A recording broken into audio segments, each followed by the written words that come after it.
You're listening to a 4x4 Radio Network podcast.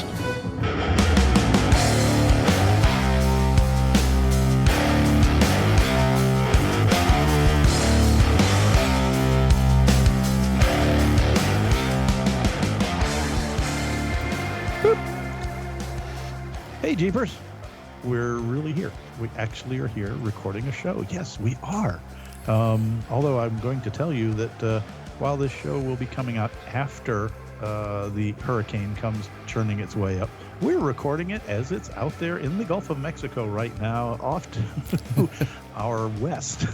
Yes. Gauging, okay, how wet and windy is it going to be? We don't know yet. Anyway, I'm Kevin. Welcome to On the Trail with Kevin and Scott. I'm the engineer, the guy who, uses the right tools, reads the instructions, and generally follows them when I'm building something. And more importantly, if I decide to divert from the instructions, I know I'm responsible for what happens. So across the internet waves of – actually, did you know you're now space, Scott? Because my satellite link shoots up into space. So you got to be at the other end of that beam. Hey, look at that. The earth is flat. Hey, I am Scott. I am the slapstick parts guy that is on a continual mission to say, hey, what does this wire do? Hey there, second nerves. How's the business? While I'm on a continuing mission to try and derail Kevin's poor train of thought, including my own. Wait a minute. What are we doing here? What am I doing? Am I wearing pants? With that, we will always share what works for us as well as what didn't, like wearing pants. So with that note, we will tell you to do your research, read the instructions, and find it is what you want to do your Jeep, because I'm going to really scramble this up. And no, I have not been into my hurricane snacks yet, okay? I'm okay. And I did my due diligence about a 5-gallon water and a bottle of rum, so I'm ready to go. So. Oh, are we starting off really well here? Yes. Well, it's hurricanes, it's Florida, it's a fact of life. If you're in, actually think about it. Just in case if I do lose power or something, I might just go ahead and release this tonight. We at least owe them. We at least owe them one early show since we missed the last one.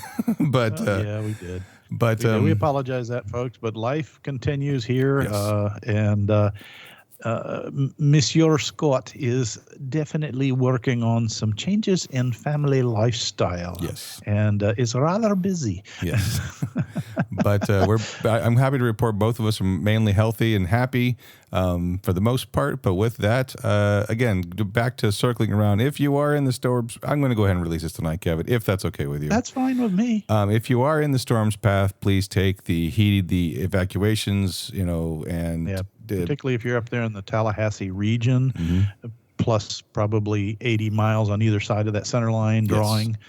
Yes. It's going to be a Lulu, not that any hurricane is not a Lulu. And I know people are looking at it going, oh, it's going to go back to a tropical storm. I'll be fine. Well, yeah, but if you're in low-lying areas, they're saying that this one isn't about the wind. This one's about storm surge and rain. Yeah. And, rain floods areas that aren't really below sea level quite easily.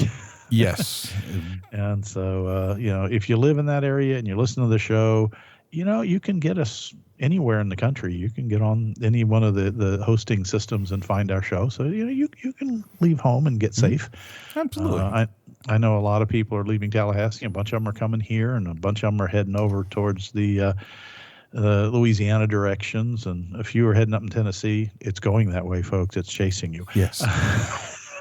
Yes. But it's an interesting one watching from living down here for 22 years that it's going up the track of the panhandle area of Florida, but then instead of swinging to the east and heading out through the Carolinas, which is more typical, it looks like it's projected is to J-hook back into western Tennessee and Kentucky and stall out and die as a storm there. Yeah.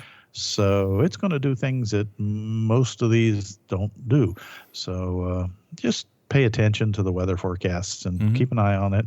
My favorite is for an unbiased, absolutely just raw data is you can go to the national NOAA's National Oceanographic and Atmospheric Administration's, their hurricane website. Yeah. And pull up all the charts that the weathermen are using and read the alerts straight from the guys that are flying the airplanes through the eye of the storm. So yeah, I think if you type in NHC in a search browser, 'cause that's what I do because I'm lazy. That's a lot of words. Kevin said to remember. If you type in NHC, it'll bring you right to that National page. Hurricane Center. Yeah, and that's where I tell everyone I have a transplant from Maryland at work, and he's starting to pace. I'm like, easy killer, go here, go to this website. Yeah, but breathe. This is I've lived Florida my whole entire life. National Hurricane Center does not get revenue from ads, unlike most weathermen in the TV channels. And I'm not trying to pick on them. They have a job to do. But they get paid by the ads. So the more sensational they make it sound, the more you're going to hang around and watch the ads in between. We'll be right back kind of things. Whereas the National Hurricane Center is like, guys, here it is, everything in one blurb. Yep. We'll see you again in 4 hours. And as Kevin and I have talked multiple times about stormwater and recoveries and Jeeps and everything else to keep this part Jeep related. Remember, if you don't know the depth of the water, don't drive through it. Okay. And I know everyone gets, even my boss made a little joke today. He's like, or the other day, he's like, because I asked, hey, are we going to close? Because again, at the time it was supposed to go more towards inland. He goes, probably not. But hey, Scott, you can still come up here and you'll protect the parts department because you got a big old snorkel on your Jeep and it's all lifted and all that, so you can go at least through 36 inches of water, so you can be here to protect the place. That's the one time having a really cool Jeep really backfired on me. But no, but again, as we say, if you're in a flooded area and you do drive through it, just do not cause a wake. You could be pushing water into other people's homes. If you do recover other people's vehicles, again, just be very mindful of where you hook the recovery stuff. You could pull off the bumper. And again, don't put yourself in harm's way. Again, we all been through these things. As a Floridian, we all know these things. For your newcomers, if you see a giant red mound in the water, don't touch it because it's a mound of fire ants and it will hurt you. Another reason to stay out of the water because it also mixes with sewage. But anyways, Well, and I am going to chime in on that because you brought up something, and I know we've talked about this, folks, but it's been years ago that we talked about it. Just because you have a snorkel doesn't mean that your Jeep is deep water rated. Yeah. Okay. A snorkel, if you bought a true snorkel that's made for, deep water running, it's going to help just with the air intake. You have a lot of electronics and electrical systems, as in fuel systems. You have fuel vents to the fuel tank that can suck water into your gas. You have oil systems that have oil vents that can suck water into the crankcase. Ask people who have bent connecting rods at one time or another. Hint, hint, nudge, nudge. Somebody's over there staring at the ceiling. Me? So you do not, unless you took the time to go through your Jeep and void multiple warranty items by waterproofing in such ways. Fortunately, I'm going to brag a little. I didn't have a warranty when I bought my Jeep. And mine was used and multiple times. And, I don't even claim that mine is submersible very deep, but I did do the basics that I have vent systems on my PDA, which is open to where your distributor used to be on the straight six. I have vent systems on my crankcase. I have, the raised air valves on the axles. They're all the way up into the area behind the wipers. The cowl. The cowl area. I'm sorry. The protected cowl area where the air is drawn into your air conditioning. And it's still not what I would call submersible rated because I haven't gone to every single sensor and silicone the connector to death because I do want to be able to service them occasionally. So, I have successfully forded about 20 to 22 inches of water during hurricanes at times. And it was still water. And I still took it probably at about 4 miles an hour to get through to, I was actually recovering a vehicle with somebody stranded in the water that had driven in and stalled and was screaming because their car was flooding and they had a child in with them. And so under that case, I took the risk and it was successful. And the worst part for me that I didn't think about, here's the little tricks you don't think about. Okay, you're going to be a hero, right? Are you willing to go swimming in questionable water like Scott mentioned? Yeah. because you got to hook up a connection to it. And, oh, by the way, you're going to be soaked in getting back into your Jeep. So you're going to be leaving that all over the seats. And what if you have to get out where your door sills are underwater? When you open it up, all of a sudden now you're full of water. Yeah. And if you're one of those brilliant people who complains about rain and says, everybody says, oh, take and leave your floor plugs out. Water comes in them just as well as it goes Yes. out. So these are just little thoughts about it when the hurricanes come in. And the last one that I'm going to point out to you is, do you know if that flood water is fresh water, which a Jeep can survive, or is it salt water or brackish water, which we all know, Jeeps and salt water. You hear it every year at Jeep Beach. Go out at midnight, and you'll hear the quiet crinkle of Jeeps rusting in the parking lot. Like an old 84 Toyota. Yeah. So anyway, I'm not saying don't help somebody truly in need. Understand what you're doing, though, when you do. Yeah. If the need's there, I usually tell most people, don't go swimming, as far as the Jeep goes. If you got a good friend who's a little bit crazy, tell them to wear their bathing suit and then take them out. And then you stop at the water's edge. You go in about the depth of your tire, the bottom part, not the top. Yeah. And then you give them the tow rope and say, here, go hook this up to the frame or a tow point. You be the hero. I'm going to be dry. Yeah, I'm going to back the Jeep up. And then when he gets back in, you go, oh, no, you get in the back. Yeah. Till you drip dry. I smell a wet dog. Timmy, is that you? Coming, Paul. Yeah, I usually leave recovery to those that are, in the biz. Yeah. There's a lot of great people out there that do that recovery for a living. They know the risks. They have the equipment. Most of us with Jeeps, I'll stick to the, grass parking lot during a rainstorm, that kind of recovery that, somebody's stuck in the mud. Absolutely. So, and otherwise, the other thing to remember, if it's an accident scene, not just a flood out, you shouldn't be moving an accident vehicle unless somebody's life's in danger, because the police might take a dim view of that. Yeah. Because that's evidence in a scene of an accident. So having said that, I will get off my little soapbox and say, go do wonderful things and make people proud of owning a Jeep, and then just don't be stupid. Yes, please. Please. But again, we hope everyone comes out in the storm again. And a big thank you to John. He actually messaged us yesterday. I guess he's up there near the Panhandle. He just had a hurricane back the beginning of September, I think it was, when we had one storm roll through that went up to the Panhandle, I guess, earlier this year. But he wanted to make sure we're okay, and so far we're okay. We're again, Kevin's in more the path of the storm. I'm gonna get some wind and rain like always, but again. No, and I appreciate that. The land I bought, remember, guys, I am an engineer from construction. I do know about land surveying. So when we bought the land for the new property here, we were good at the other house. We were very close to the shore, but we were still 26 feet above sea level. I know that doesn't sound much of an elevation compared to the rest of the country, but in Florida, that's pretty high. And particularly down here on the main body of Florida, you get up in the Panhandle, you get about 300 feet, the maximum height. I think it's 340 feet above sea level, which to most of you guys would be, the lowlands. But we're probably 30 feet above flood line, and there is no historical records of this spot going underwater. Having said that, the last bout of rainstorms that came through here over the last month, I did have flooded ditches, and the back area was pretty much underwater, a foot or so in the water, but it was all fresh water, and I have a 4-wheel drive tractor that is water sealed. So I just stayed out of the water. But exactly.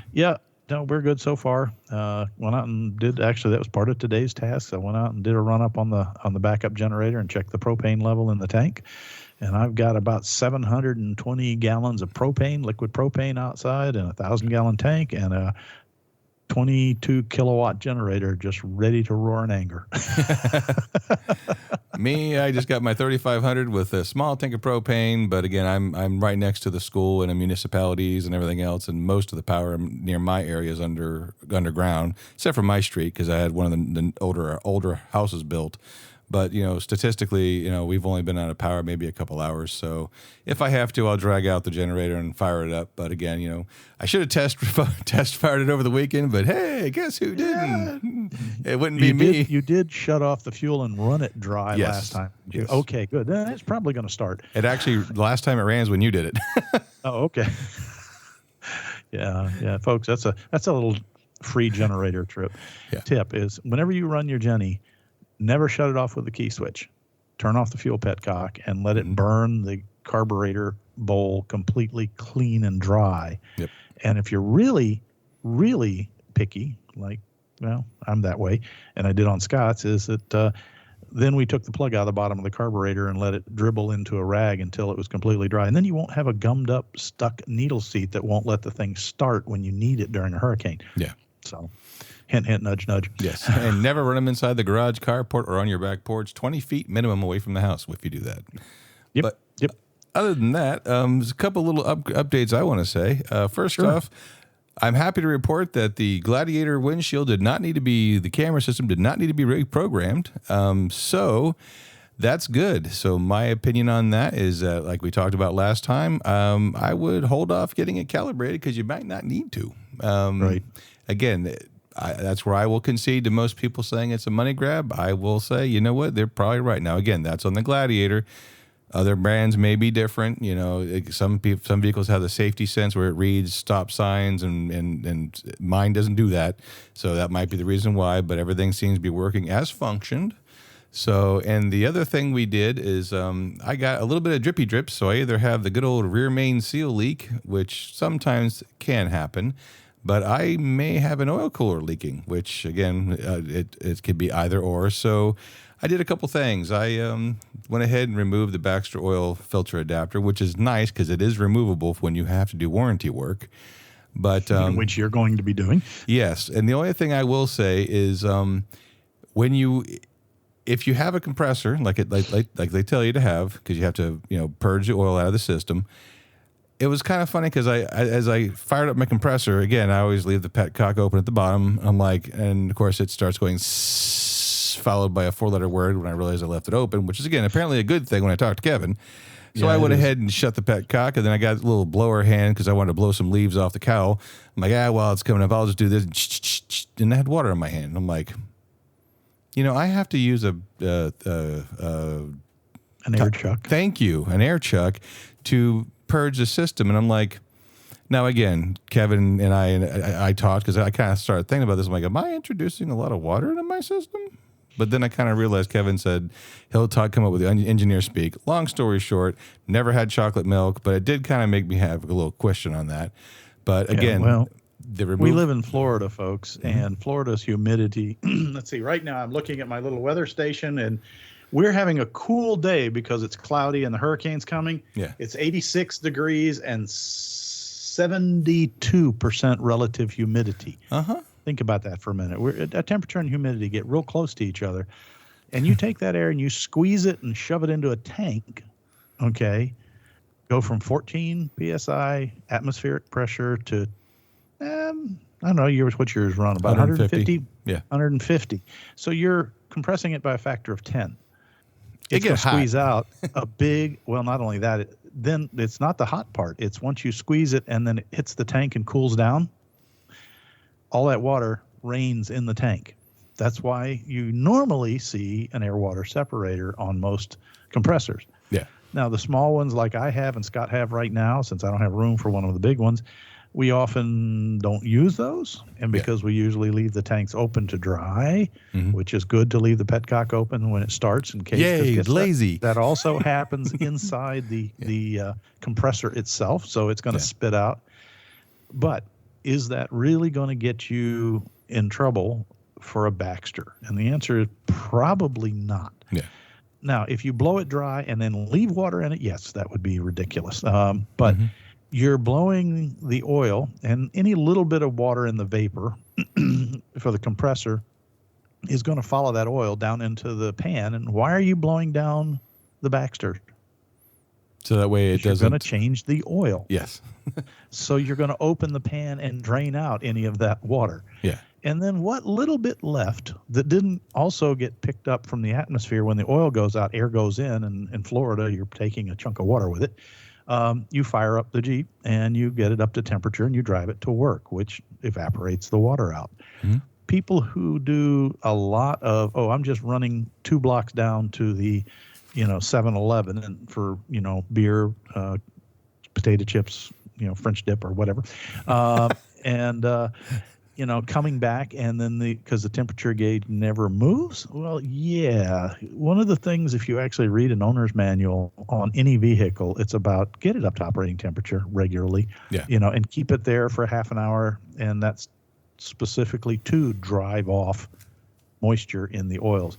And that's why they always tell you when you have your oil serviced, make sure it's okay to come out dirty, filthy, black as coal. That means it's doing its job catching carbon and blow-by and that kind of stuff. Schmutz. If it comes out ranging the color of a milk chocolate Hershey bar to frothy, mocha, you got a problem with water. And it's probably more like something internal on a cooling leak than anything else. Mm-hmm. So, if you do your own, check it. If you don't, if you go pay to have it done at, JL World, those who use an impact gun to put the drain pan nuts back on so that you can't ever get out. Ask them to look. Most of them will and say, hey, can you take a piece of white, believe it or not, they usually keep white cardstock down in the pit.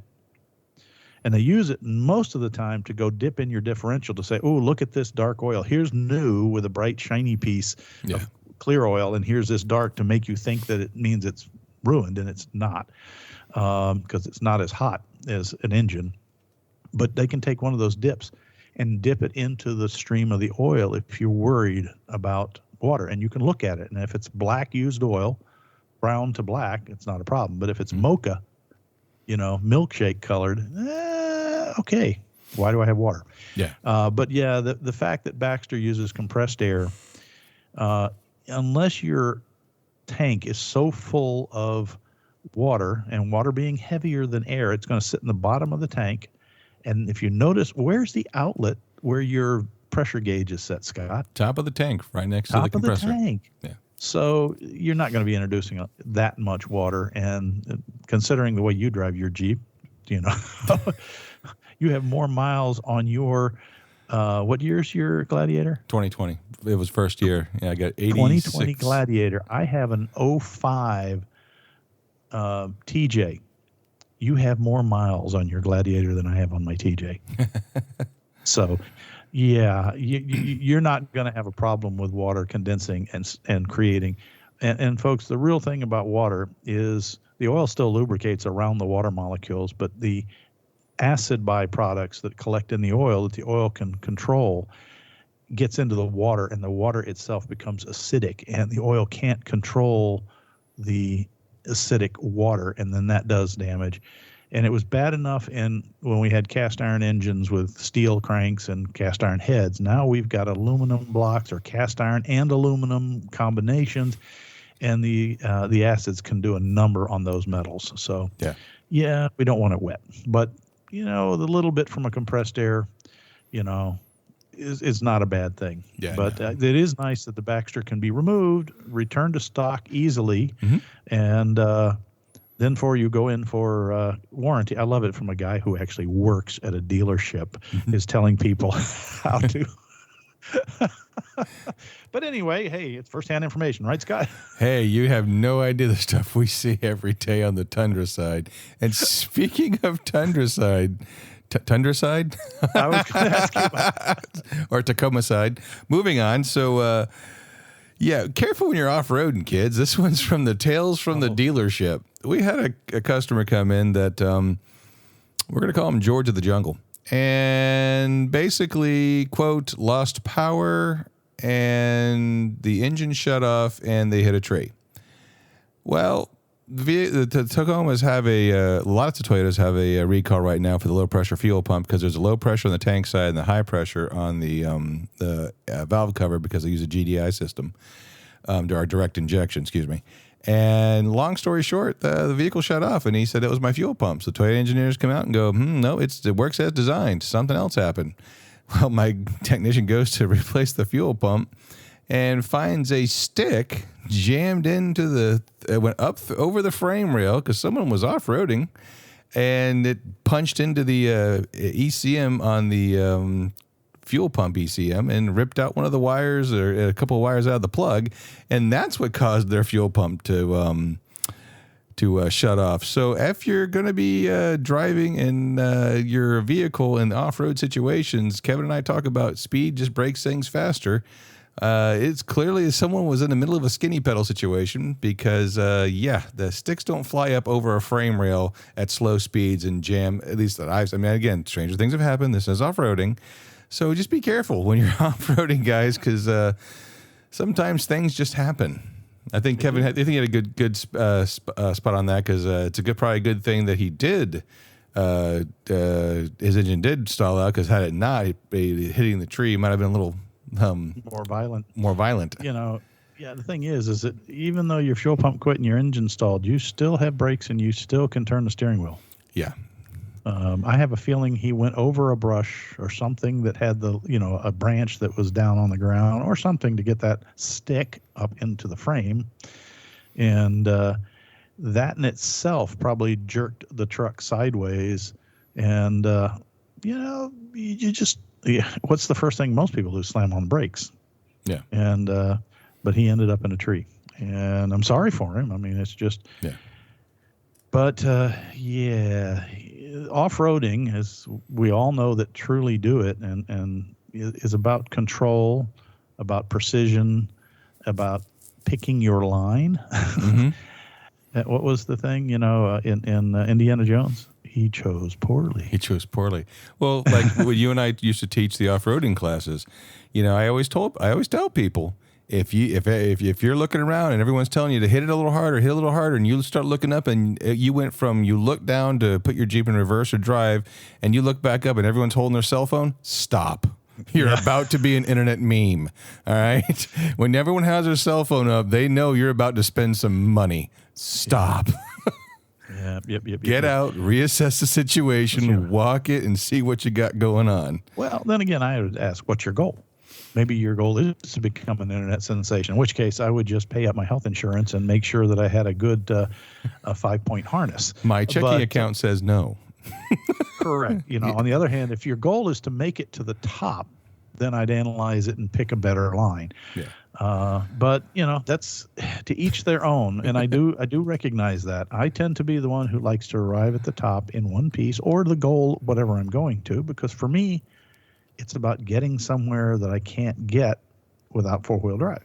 Mm-hmm. But I know there's a lot of other people that it's about the thrill of overcoming the obstacle, and the wilder, the better.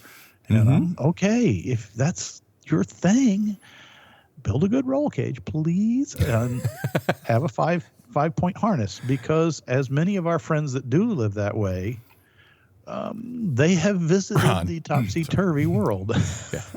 Well, you know what? This is a great segue, because if you want to get to the top of that hill and you want to do things a little wild, Kevin's kind of found out some really interesting things. So if you want to get to that top of the hill with your pedal pushed as far down as it go, and you're not feeling that joy and tire spitting, fire breathing you once felt, Kevin found some pretty cool stuff that will help you. If you want to put a new engine in that 72 Plymouth Wombat, or put that 72 Plymouth Wombat engine into your TJ, Kevin, why don't you show us the cool stuff you found? Well, this is kind of interesting, folks, and I'm going to date myself to start with, okay, that back when I was a teenager, a long time ago, we could do engine swaps pretty easy. Everything had a carburetor, and it didn't matter whose carburetor it was. Almost all of them, with any commonality, had at least a 1/4 inch and usually a 3/8 inch fuel line from the fuel tank. And it didn't go to the carburetor anyway. It went to a mechanical fuel pump.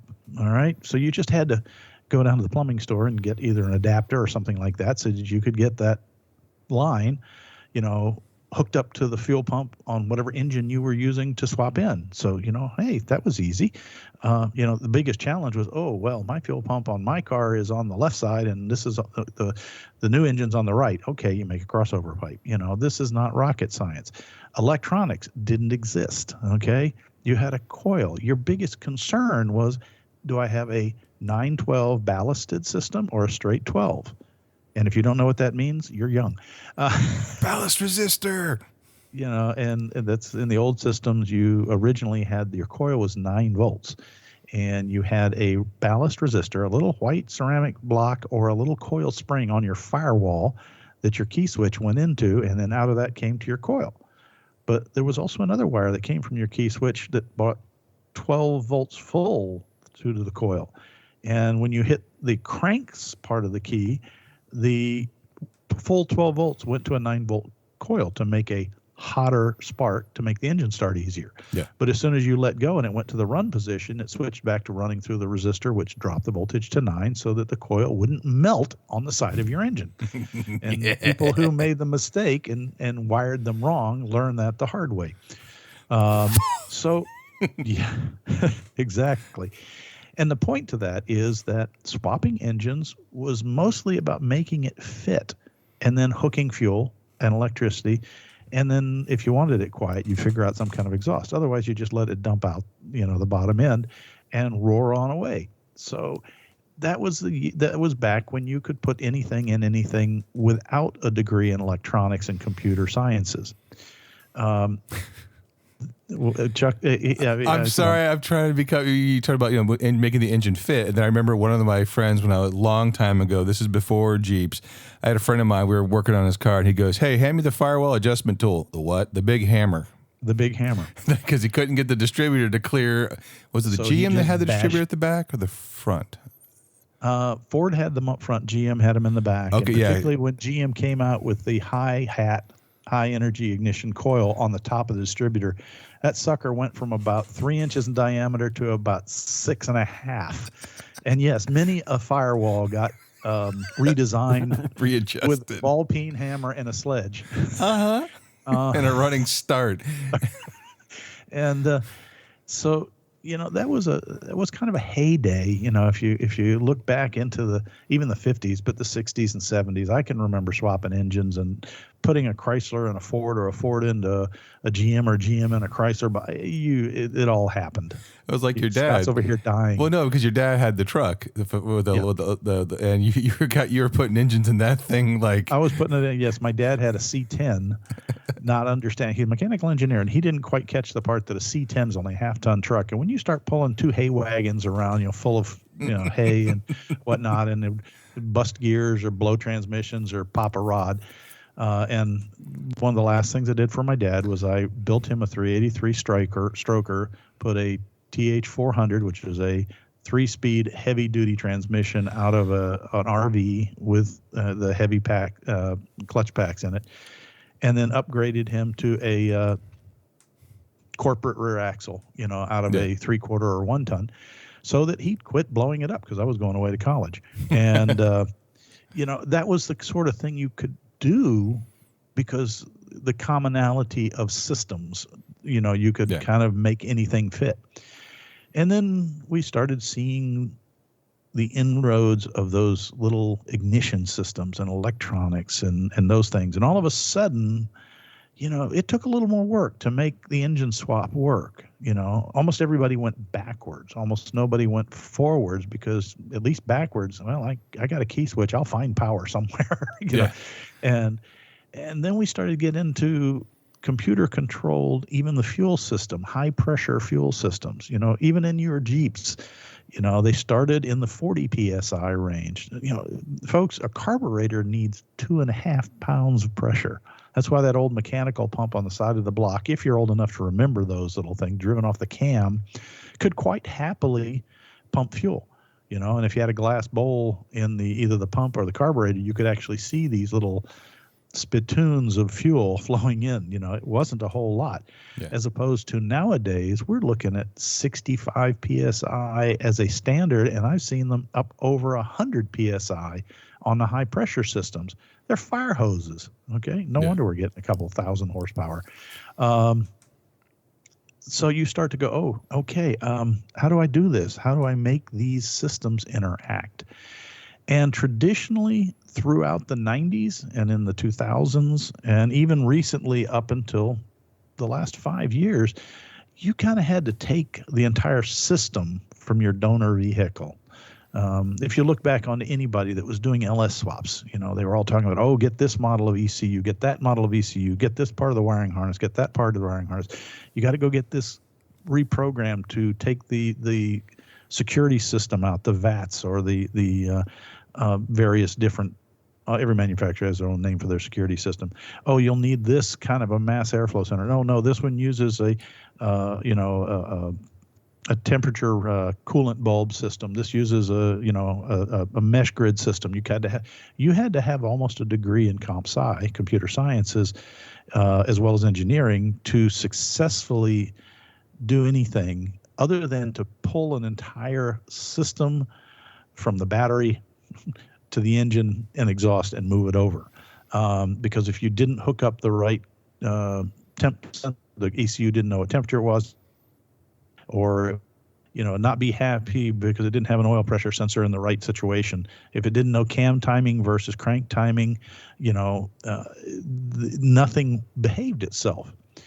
Well, it seems that a couple of manufacturers out there in the aftermarket looked at that because, of course, the main manufacturers tend to lock their ECUs down pretty tight. And now you can get people who will program a General Motors computer system, the early blue-greens and red-blues, as they know them by the connector, as well as the E38, which is what we put in the one Jeep that we built.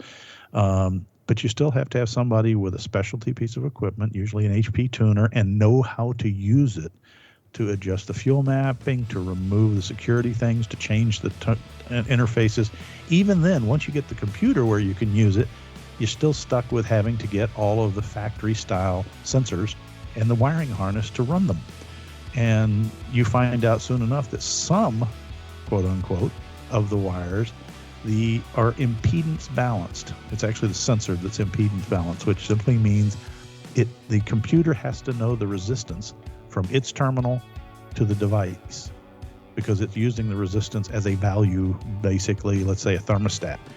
And so if you lengthen or shorten the wire, you change the baseline impedance. And if you don't know that, the computer runs in error the whole time because you're out of range. Right. Okay.